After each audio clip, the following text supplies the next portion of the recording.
মার্কিন president Donald Trump সোমবার ইসরায়েলকে সিরিয়া ও দেশটির নতুন নেতৃত্বকে অস্থিতিশীল না করার সতর্কবার্তা দিয়েছেন। সিরিয়ার দক্ষিণাঞ্চলে ইসরায়েলি বাহিনীর এক প্রাণঘাতী অভিযানের কয়েকদিনের মধ্যেই তিনি এই সতর্কতা দিলেন। নিজের ট্রুথ সোশ্যাল প্ল্যাটফর্মে ট্রাম্প লেখেন, ইসরায়েলের জন্য অত্যন্ত গুরুত্বপূর্ণ যে তারা সিরিয়ার সঙ্গে শক্ত ও সত্যানিষ্ঠ সংলাপ বজায় রাখবে এবং এমন কোনো কিছু ঘটাবে না যা সিরিয়ার সমৃদ্ধ রাষ্ট্রে পরিণত হওয়ার অভিযাত্রায় বিঘ্ন ঘটাতে পারে। তিনি সবাইকে ইসলামপন্থী বিদ্রোহী ও বর্তমান প্রেসিডেন্ট আহমেদ আল শারার নেতৃত্বাধীন সিরিয়ার কার্যক্রমে খুবই সন্তুষ্ট বলে মন্তব্য করেছেন। গত নভেম্বর মাসে সারা হোয়াইট হাউসে একটি ঐতিহাসিক সফর করেন।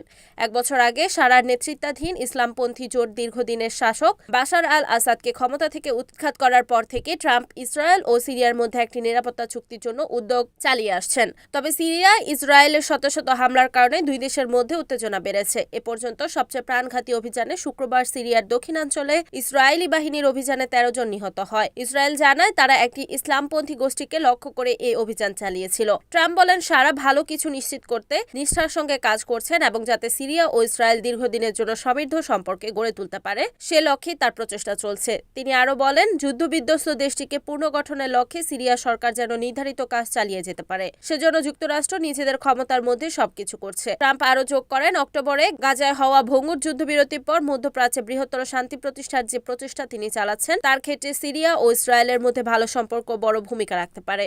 Desk news, NN TV.